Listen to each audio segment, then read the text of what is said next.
What does it say about you as a partner when your spouse doesn't confide in you? Always acknowledge and validate your partner's emotions. Has your wife ever cried in your arms? Has your husband ever cried in your presence? Many marriages go through turmoil simply because we've chosen to spit facts when we should be husbands, we should be wives.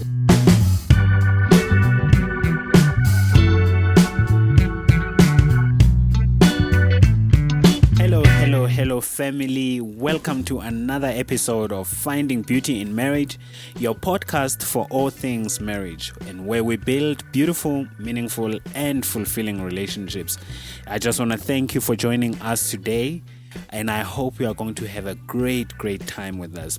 As you should know by now, I'm not alone. I'm with my gorgeous co-host and wife, Matapelo Maluka. Say hi, babe. Hello, everybody. Thank you for joining us today, and I hope we have a great time. Great.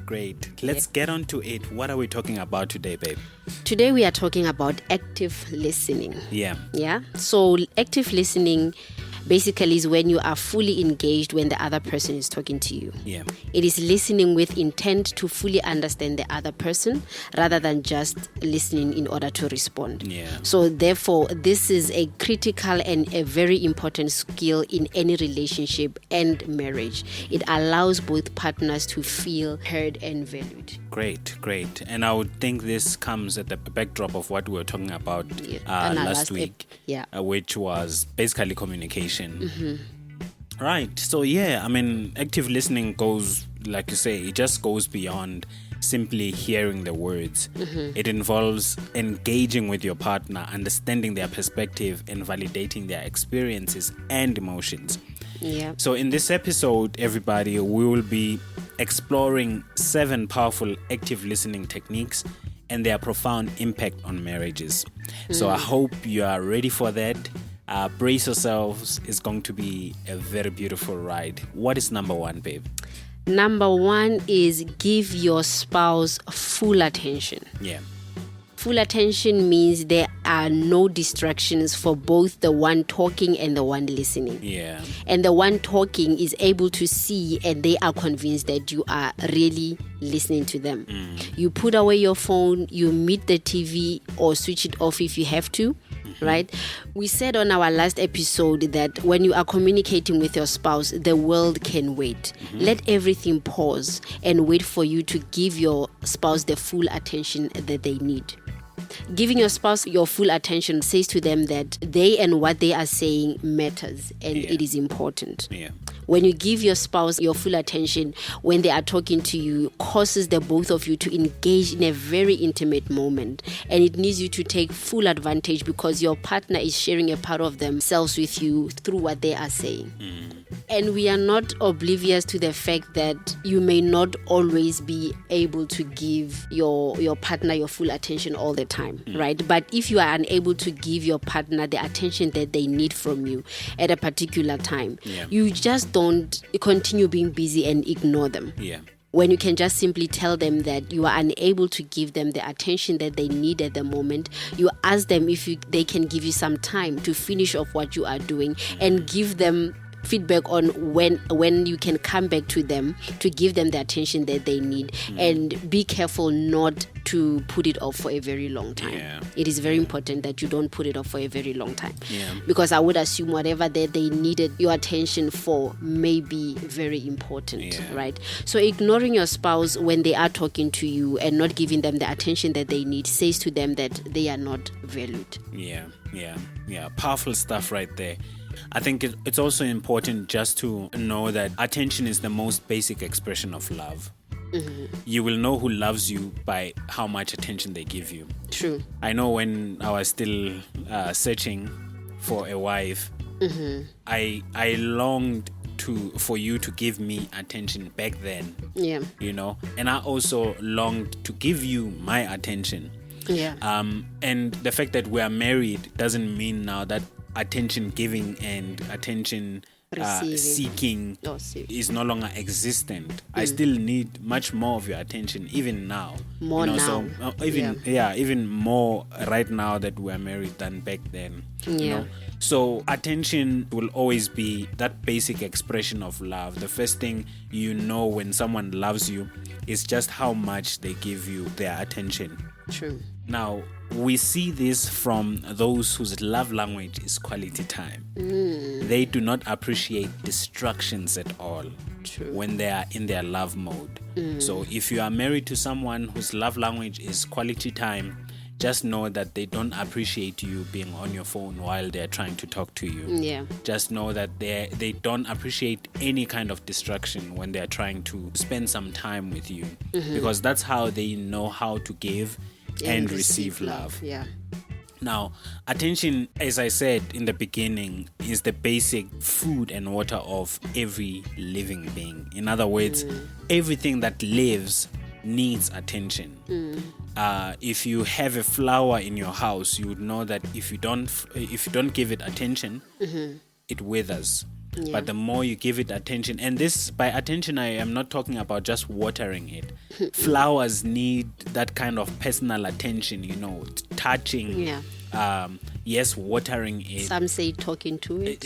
Some even talk to it, because flowers are just like that. They are living beings. Yeah. So same applies to your relationship. If you are not going to give it attention, it withers. Sure. The more you give it attention, the more it flourishes. Without attention, it doesn't matter how strong your relationship is currently. Without giving your partner attention, it's going to die. Sure. Yeah. How do you do this attention? As she mentioned, really just get rid of all distractions for the time being. And I mean, it's not forever. It's not forever. It's just for that 2 hours. A study shows that 90 minutes must be given to your spouse per day, and that's 90 minutes uninterrupted. No TV, no cell phone, just you and your partner. And if you were to, I mean, think about it. How much time do you give to your spouse every single day? Because 90 minutes sounds like a lot until you start doing it. Then you realize it's actually nothing, right? Yeah. One thing we've seen that works for us is that we charge our phones at the same time. Yeah. And that helps a lot in making sure staying that engaged. We are not distracted and one of us is on our phone when the other one wants their attention. So you can find other ways, to make sure that this works for you. But what's important at the end of the day is that you give your partner full attention. Yeah, and it's also important to be intentional about it. You know, you can actually even set time for that, to say, during this particular time, on a daily basis, we are going to set aside time for us to really fully engage. Yeah, it's about being intentional about it. If you are not intentional about it, it's not going to happen. Yeah, marriage is not automatic, and nothing about it comes automatically. Yeah. You work for it. Yeah. What's number 2, babe? Number 2 is paraphrase and reflect. Yeah. Right? So don't be quick to respond. Easy as that. Yeah. Don't just listen to respond and want to get your point across without really reflecting on what your partner is saying. Yeah. Especially during conflict. Because chances are you are not really listening to what your partner is saying, but you are just waiting for your turn so that you can see your piece. Yeah. Also paraphrase what your partner says to you to express what you hear them saying. Yeah. So that you get clarity of what they are really saying and what they really mean from what they are saying. We do this with couples during our counseling sessions, right? Where we ask one person to say something to the other one, and we ask the listener to say it back to the one who said something, and for them to express what they hear And they are always shocked when their partner comes back to say, no, that's not what I really meant. You know, it is a tedious exercise to go back and forth reiterating what your partner is saying. But it has proven to work. Right, especially during conflict, like I said, where everyone hears what they are hearing. During conflict, you hear what you are hearing, honestly. So, because the thing about conflict is that everyone is looking out for themselves. You are looking out to protect yourself. So it is either you are defensive or you are attacking. So chances of hearing your partner attacking you are very high. And you go into defensive mode or attacking mode. And here's an example of what she was just talking about now. So the guy would say, for instance, or let's actually play it out, babe. Oh, okay. Babe, you have gained weight. Are you saying that I'm fat? No. That's not what I mean. What I mean is you've shaped up very nicely. You've gained weight in all the right places. And you look so good. I love it. See, so when I'm in my emotions, or probably we are fighting at that time, chances are I heard all the wrong things, and I am the stuff out that I didn't hear. Yes, you didn't use the word fat, but that's what I heard. You know, that's what I interpreted. So it's very important that you paraphrase what your partner says. You ask it back to really get what they meant, you know, by what they are saying. So without reflecting on what your partner is saying, and sometimes your own emotions, like I just mentioned now, as they can make you hear things that are not said, and also paraphrasing what your partner is saying, you tend to misunderstand what they are saying. So reflecting simply awards you the opportunity to understand your partner and what they are saying. And it also gives you time to think things through and to help you respond better and positively to what they are saying. It's really important to paraphrase and reflect. You know, this takes a lot of repeating, and that sounds so counterproductive to the progress of the conversation, but it is the most effective, as you've mentioned. Repeating what your partner says the way you hear it helps you in 3 ways. First, it helps you retain the information your partner is giving you. Secondly, it helps your partner rectify in case of misunderstanding, or in a case where you misunderstood something. Number 3, it helps your partner reiterate some of the important things you may have missed during that conversation. Now, an example of paraphrasing would always begin with, I hear you say, and then you fill in what you've heard them saying. And like she said, chances are your partner will come back to say, no, but that's not what I meant. Or in our example, that's where I come in and say, but that's not what I meant. What I meant was this, actually. Now, reflecting is almost like empathizing, which we'll be talking about at some point in this podcast or in this episode. But an example of it sounds like you had a challenging day at work with the new project that you are running. You know, just say it back almost exactly as they said it, or you put in your own twist to kind of put yourself in their shoes to understand the situation. But we'll talk about that more. Number 3. Ask clarifying questions. Now, asking clarifying questions shows that you are engaged in the conversation. You want to understand what your partner is saying, and you are fully listening. It is easy not to actively listen to your partner when you are not interested in what they are saying, or when you don't understand what they are talking about. You will sometimes, not all the time, but you will sometimes hear your partner, when you are talking to them, responding with, you know, or okay, right? Are you listening? Okay. Okay. You know, you will sometimes you'll pick up that they are not fully listening to you, right? But when you are fully engaged in a conversation, especially one that you may not particularly understand, you must ask clarifying questions. And I learned that over the years in our marriage. With your career, you are in the IT space currently, and you are currently on a new venture of ethical hacking, and you are always so excited about it. You always are talking about it, and I am your wife with no knowledge of IT at all. I can easily just say, okay. Yeah. To the terminologies that you are talking about, I can say, you know, when you tell me that you hacked the box today, and I'm like, oh, okay, you know, I can do that to everything that you are saying because I do not understand. But over the years, I have learned to ask clarifying questions to every time you talk about your work, and I can safely say I know a thing or two about. I can safely say I know a thing or two about IT, right? When you get your certificate, it will be mine too. Yeah. I hear people saying that when a pastor gets married, the wife becomes a pastor.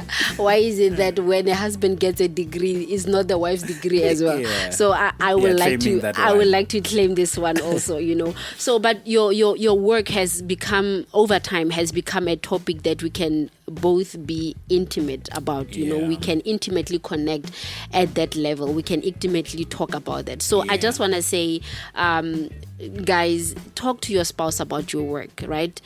Talk to them about their day at work. You know, you want to come home and just, you know, tell your partner what happened. Tell your partner about your frustrations at work and all of, because you can't tell your colleagues about it. You know, just now they're gonna tell the HR that you're always complaining, right? So you don't want to end up in a situation like that movie, Mr. and Mrs. Smith. Remember where both the husband and the wife didn't know what the other one was doing, right? You don't want to end up in that. You don't want to find yourself, or you don't want to find out that your partner is doing a dangerous or a shady job that may implicate you one day. Right, that is very serious. But besides all that scary stuff, but just be interested in your spouse's work life. Some are able to hide so many things that they do at work. You know, they are affairs. People have work husbands and you know, work wives. You know, which we need to talk about someday. Really, we really need to talk about that. About work husbands and work wives. People are trading on dangerous grounds.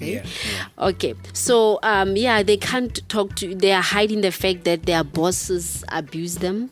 You know, their colleagues are abusing them.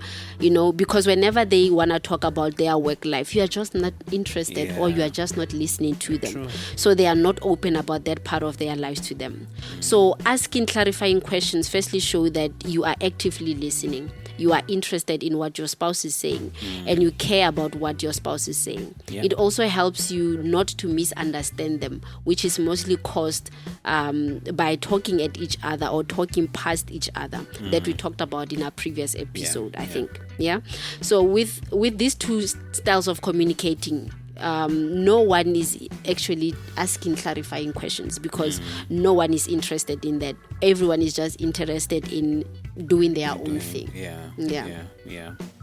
Wow, you said a mouthful, but I think it's also important to understand that when you ask clarifying questions, it says to your spouse, I seek to understand you.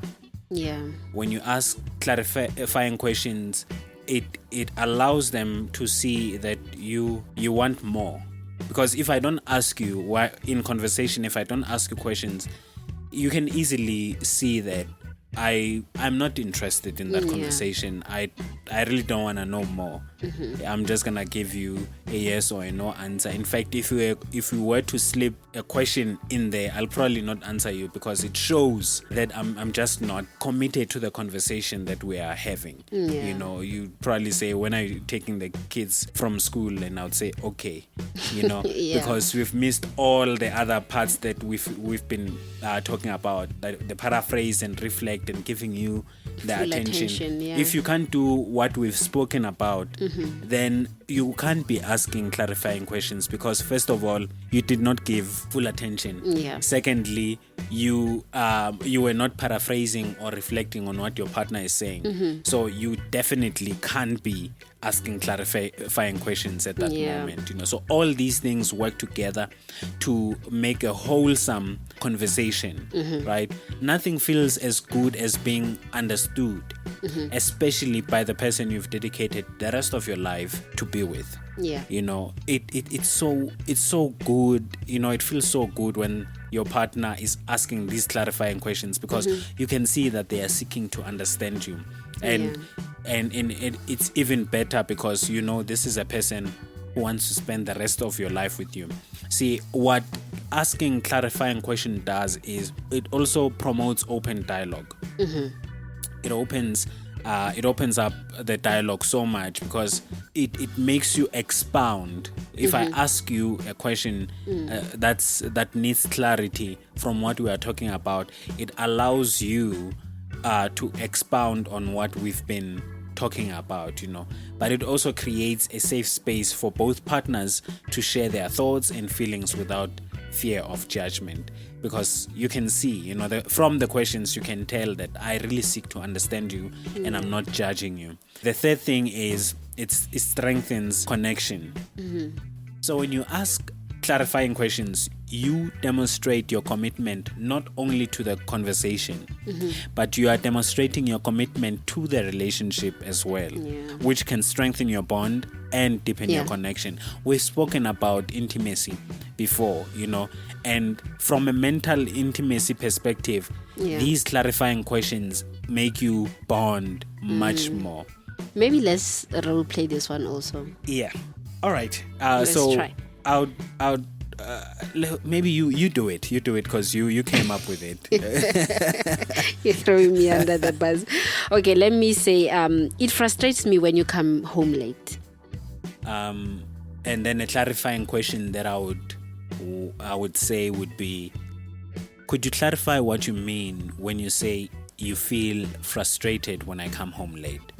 What I mean is that I worry about your safety and I can't sleep before you come home because I am anxious the whole time. And I would also like for us to have dinner as a family. So can you please try to be home earlier? All right, I understand. And that's an example of how a clarifying question opens up the conversation. We see this a lot in our counseling sessions. Gents, we can do better, especially with the thing of coming home late. Yeah. We can do much better. Or knocking off late when you're working from home. Yeah, we can do much better. Yeah. But I think, from our example, I could have easily assumed that you are just a crybaby. I mean, I'm home. Why are you crying? I'm here. I don't have a scratch. Yeah. So why are you crying? But it's when you say you are anxious the whole time, you are frustrated the whole time, you can't sleep until I come home. Yeah. Those things now, they didn't come up in your first sentence or in your first statement when you said you just feel frustrated when I come home late. It's that clarifying question that allows you now to open up and share much more than what you said in the beginning. And I think it also helps because I may have said that because I'm emotional, my emotions are high at that time. And you asking a clarifying questions also calms me down so that I can better express myself also. So it helps both the listener and the speaker. Because it helps in that I will ask that question. You now know that I actually care about you. Yeah. Rather than just saying, but I'm here now. Yeah. But me asking you that clarifying question allows you to go deeper. First, also, it allows you to go into your emotions to check them, and find out what probably I overreacted. What do you really feel about better. the situation, But it then allows you that chance to expand, not only for yourself, but also for me to understand you better, and make adjustments. Yep. Okay, so if you have been listening to us to this point, please remember to like, comment, share, but most of all, pray for us. Pray for us so that we continue doing this. These things are hard, guys. These episodes are hard, but we trust the Lord, to help us deliver and also.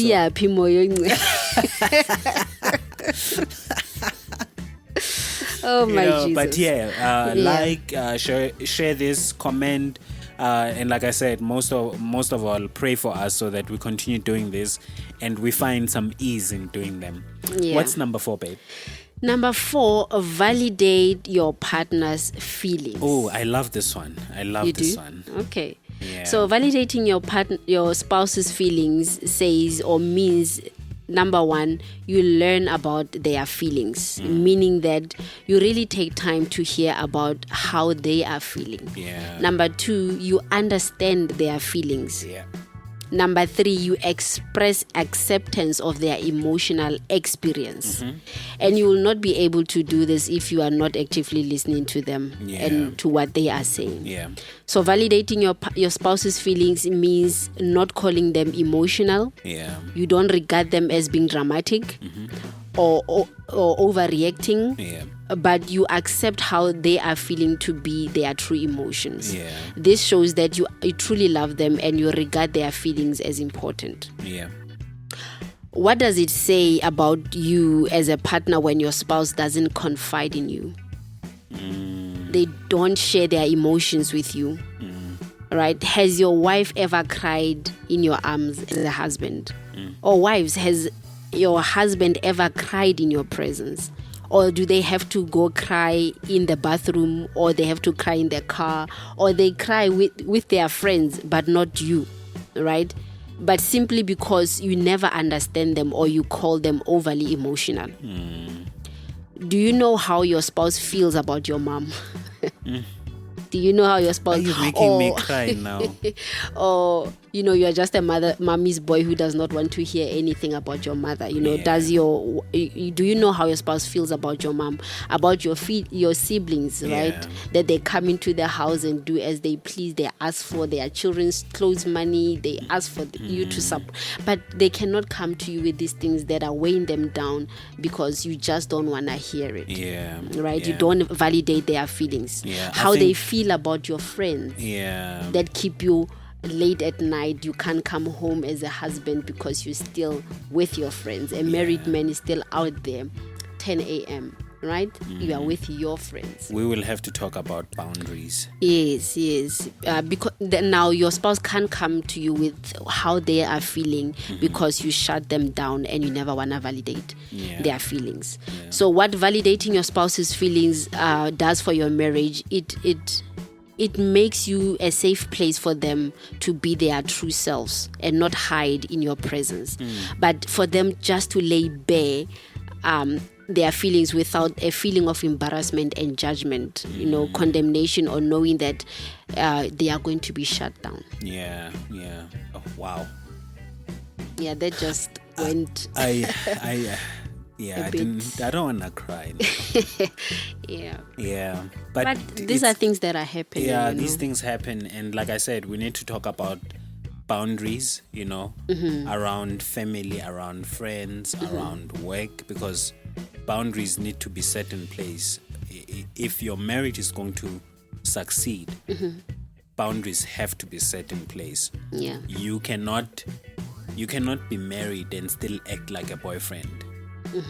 You cannot be... Or single for that matter. Yeah, and still act like maybe a boyfriend. I mean, there are good things about boyfriends, but don't act like you're single, not being accountable to anyone. But yeah, that's an episode for another day. We will talk about that. Okay. I just want to say though that validating your partner's feelings, especially during a time when they're sharing something that is not really good, something sad, something that is really weighing them down. Yeah. It's important to acknowledge their feelings. Let me put it this way. Always acknowledge and validate your partner's emotions. Yeah. Even if you don't necessarily agree with them, or even if you don't agree with their perspective at that moment. Yeah. Don't tell them they are overreacting. It just makes the situation worse. Because at that moment they may be in fact overreacting, but at that moment they are not just looking for a referee. They are looking for someone to confide in. Yeah. So don't be a referee in a place where you are supposed to be a husband or a wife. Validate their feelings even if you don't agree with their current perspective. I think many marriages go through turmoil simply because we've chosen to spit facts when we should be husbands, we should be wives. You know, sometimes you have the facts, and you can see that your partner is overreacting. You know, it's that time of the month. But it's not that time to be saying to facts, to be pulling out facts. Validate them, give them a moment to calm down, and you validating them will actually calm them down. And once they are calm, then you get the chance to then pull out your facts, you know, and say, in a loving manner to say, babe, I thought about what we spoke about, and here's how I see it, you know, and then start laying the facts down. Even though you knew the facts 10 years ago, you know, just lay them and anew as though they are a new discovery, even to you. That helps you look at a situation as a unit. You want your partner to be part of the journey of how you got to the solution. You know, the fact that you don't feel the same way they feel currently doesn't mean their feelings are not real. You know, they could be overreacting. Again, I repeat this. They could be overreacting at that moment, but it doesn't mean their feelings are not real at that very moment. You know, at that time, their feelings are 100% real. So, and that's why it's important to validate their feelings and emotions at that moment. Let them know and feel that their feelings are important and valid, especially to you. There's no feeling in this world that beats knowing that your partner understands you.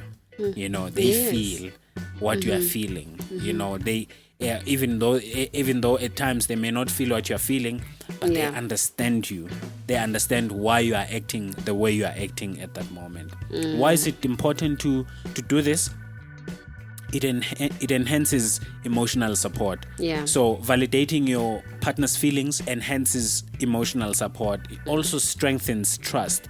When you validate your partner's feelings, they feel heard and understood, as I've just mentioned, which also will build trust and strengthen the emotional bond between you.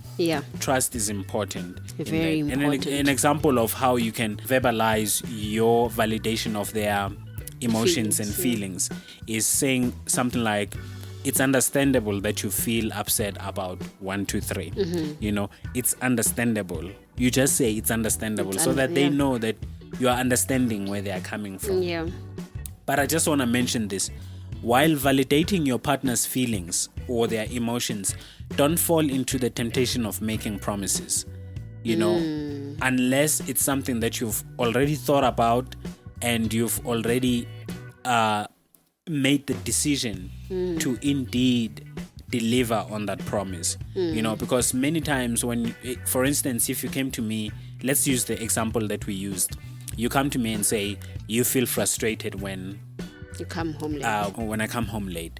And then what I do is I validate your feelings. You say, okay, I understand how you feel and I'm sorry about that. I should not fall into the temptation of saying, don't worry, tomorrow I'll be home at 5. As of tomorrow, I will be home at 5. Because I didn't think it through. You know, and you can't make that kind of commitment. I can't make that commitment at that moment. What that would do for our marriage is that I would have now made a promise that I can't honor.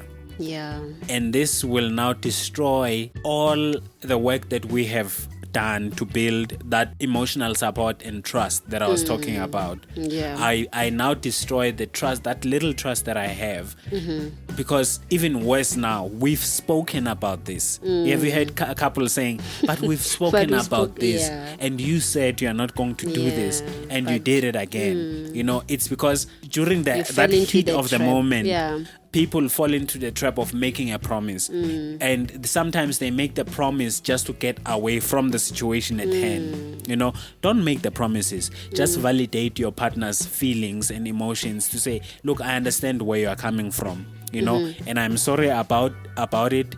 Let me sleep on it. Let me think through it. Yeah. Let's work on a solution if we have to. But don't make the promise. Don't fall into the trap of making a promise at that you moment, cannot honor, because you might not honor that promise, and it's going to cause even bigger problems for you. If you can honor it, you can make that promise. But if you can't honor it, shy away from making that kind of promise. Definitely. Yeah. Number 5. Number 5, avoid interrupting your spouse. Oh, yeah. Oh man, this is a big one, and I know a lot of people, a lot of men. Yeah. I'm speaking from a male perspective. Yeah. It's not attractive at all. Okay. It's not attractive to be interrupted when you are trying to say something. But yeah, let me just... So interrupting your spouse when they talk is you saying, so you are basically saying what they are saying is not important as what you have to say. Yeah. Interrupting your spouse means that you are not listening to understand them, but you are listening to get your point across. Yeah. You avoid interrupting your spouse by actively listening to what they have to say. Yeah. You cannot be actively listening and wanting to interrupt at the same time. It can't. So if you are interrupting, it means you are not listening. Yeah. And when you are listening, it means you can't interrupt. Because at that time, you are using the time to process what they are saying. You are using the time to reflect on what they are saying, as we mentioned earlier. Yeah. And as you are waiting on your time to speak. Yeah, it's always important to resist the urge to interrupt or interject with your own thoughts while your partner is speaking. Allow them to express themselves fully before you respond. Yeah. Avoiding interruption does 2 things for your marriage. Maybe more, but I just have 2. Yeah. First of all, it fosters respectful communication. Yeah. Avoiding interruptions always demonstrates that you respect your partner's thoughts and opinions. It also creates that space for them to express themselves fully without feeling silenced or disregarded. Yeah. Right? And avoiding interruption also improves your focus. Yes, definitely. You can't be really focused, like you said, while you're busy interrupting. Yeah. It means you are really not if hearing. If you're not focused, you are not hearing anything. You are not hearing anything. You are preparing your defense. You know, exactly. Yeah. So by refraining from interrupting, you maintain your focus on your partner's words, leading to better comprehension and retention of the information that they are sharing. And now, if you as a couple are struggling with listening without interruption, if you notice that in your communication there's quite a lot of interruption happening, whether from you or from your spouse, we like to use this method in our counseling sessions. And I don't know how we came about this. It's called the cup method. So the cup method rule is that whoever has the cup in their hand speaks. And the person or the next person is only allowed to speak when the cup is in their hand. So you are going to be exchanging the cup between the 2 of you, right? Yeah. What you'll need to do is really, you give me the cup, I start speaking. When I'm done speaking and I'm satisfied with everything that I've said, I give you the cup and then you start speaking. Yeah. Right? And it's so funny because we had a couple that had this and they used the cup method, and they said it was a bit destructive in the beginning because the other person was just waiting for the cup, not listening. So they were looking at the cup. When is the cup coming to me? So don't focus on the cup. Just wait for the cup to come to you in your hands. Only then you can speak. And you'll see that you'll need to do this a few times for you to get the hang of it. But once you get the hang of it, it becomes a good habit to have, you know, because what that does for you is it improves your listening skill for everything, not just your relationship. Yeah, true. You'll notice that at work you listen better, at church you listen better, wherever you are you listen don't have better. your own sermon in your head. Exactly. You don't have your Yeah. own stuff happening while other people are talking. Yeah. And it just helps you become a better listener. So use the cup method, and it doesn't really have to be a cup. Yeah. It can be anything. It can yeah, be a remote. Yeah. It can be a phone, whatever it is that can no help phone. you. No Well, phone. a phone can ring, so Yeah. it That takes is- away that. that is on its own. Well, something that won't remove, something that focus. won't bring distractions Yeah. into the conversation. So you can use anything. And it doesn't have to be big. Yeah, it doesn't have to be big. Yeah. But just now things start happening. So just use that, and hopefully it's going to help you become a better listener. Yep. Number 6. Number 6, empathize with your partner. Yeah. So when listening to your spouse, it is important that you empathize with them. Share in their feelings. This says to them that what they feel is also what you feel. And I guess this is the importance of marriage, right? Yeah. You get to that point Yeah. where you just share feelings, right? Yeah. So you empathize with your partner by giving them your full attention. You show interest. You are curious about what they are saying, and you give constructive feedback because you are genuinely listening to them. Yeah. You know how people say, you get me, or Yeah. so-and-so gets me, Yeah. right? They are not only talking about being understood, but they also talking about that person being able to empathize with them. Yeah. Being felt. Being felt. Yeah. Yeah.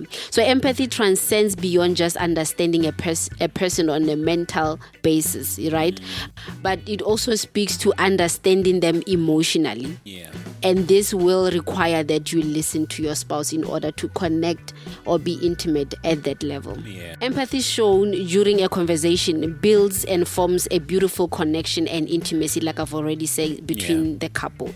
To say a wife gets me or my husband gets me, for me, that will be the most beautiful and fulfilling thing ever. Yeah. Definitely. Yeah, I mean, empathizing simply means put yourself in your partner's shoes.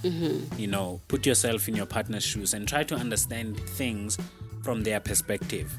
It creates a deeper connection. Empathizing with your partner's experience and emotions help you connect on a deeper level as you demonstrate your ability to understand and share in their feelings. Marriage is a journey of oneness, and oneness will sometimes require you to feel what your spouse is feeling without them actually telling you how they are feeling. Yeah. And this is what empathy will teach you to do. The more you empathize with them, the more you get into their feelings, the more you understand how they are currently feeling at that moment. It also increases emotional intimacy, and we've spoken about intimacy at great length in one of our episodes. So go look for those. If you can't find it, just listen to all the episodes. You'll find one that speaks to You emotional. find the one you are looking for.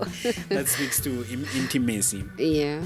Right, so it increases emotional intimacy because it allows both partners to feel seen, heard, and understood in a very profound level. Yeah. But also, and this is what I like about empathy, right? Empathy is key to resolving conflict. The reason why many couples struggle with resolving conflict is because they are not trying to empathize with each other. The moment you start empathizing with each other, it means you put yourself in your partner's shoes. He or she puts themselves in your shoes. They start seeing the problem from your perspective. Yeah. And that helps you approach that problem as a unit rather than as individuals fighting against each other. And that's what empathy does in a relationship. It's a really, really powerful way to actually solve conflict. An example of verbalizing your empathy would be, I can imagine how frustrating it must have been for you to deal with 1, 2, 3. That shows that you've thought about what it would feel like. And it's a gift. These things that we are talking about today are things that are so simple to do and yet so difficult at the same to time. do. But when they are done, and they are done consistently, they create such oneness in your relationship, in your marriage, that nothing can really break, because empathy really means I start feeling like you feel, and that builds such a strong relationship in such a manner that I would do things for you because I empathize with you. I know that you are tired today. I know that you are absolutely exhausted. Even though you look lively and all that, I know how you feel because I've trained myself through empathy over the years to be and feel what you are feeling. And that's what oneness, that's the power of oneness. When God requires oneness from a couple, he knows why he's asking for it. It's not just for the fun of it. It's not For just vibes. for the vibes, It's because God understood that oneness will create this powerful unit that is marriage, that cannot be broken by just simple things, Last but not least, use non-verbal cues. What we mean by this, or examples of non-verbal cues: nodding your head, smiling, extending your hand to hold your partner to show support, right? When they are talking, is one way of using non-verbal cues while listening to your spouse, to show them that you are fully attentive, you are interested, and what they say matters. I mean, I like what you just said, the nodding, the smiling, and everything. These are the things that make people fall in love. If you were to just research why people fall in love, you find that it's the simplest things that make people fall in love. I tried to speak to her, she smiled at me. Now you are in love.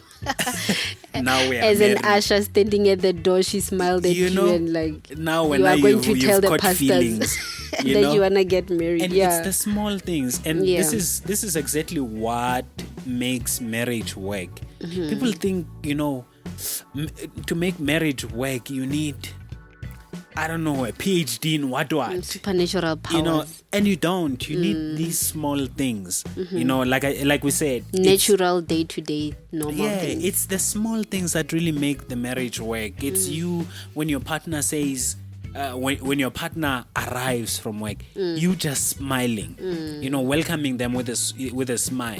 It's a small thing, but with you're talking about yourself, ne? I'm talking about myself. I can see.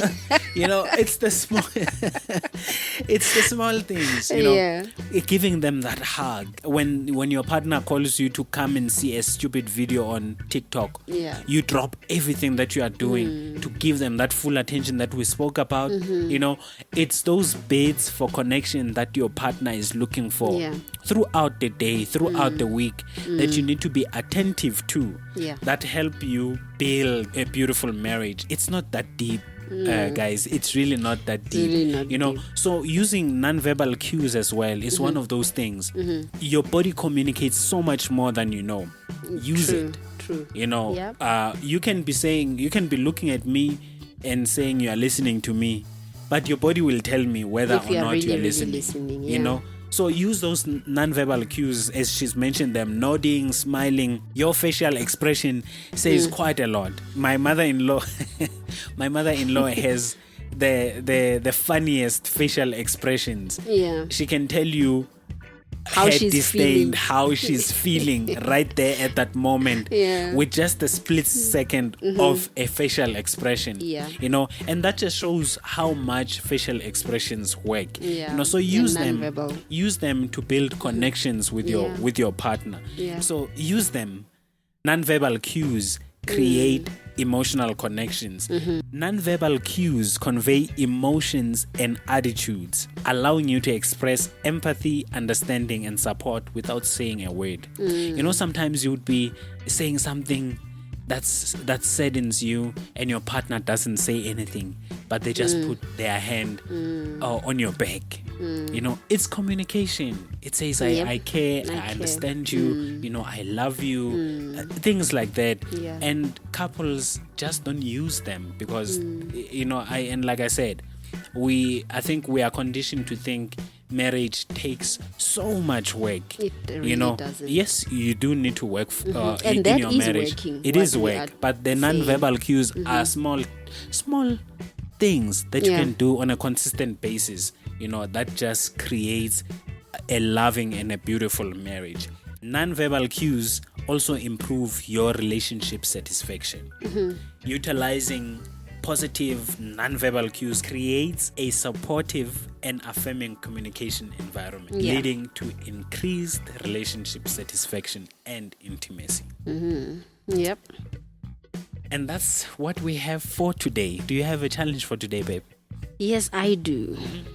So the challenge for the week, I hope people are doing this challenge. Yeah, I hope so too. Because they would help a great deal.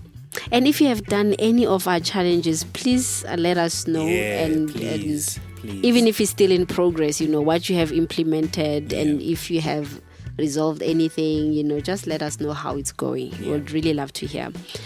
So, number 1, which listening technique do you struggle with and need to improve on? Number 1. Number 2, what do you think you need to do to improve on that technique?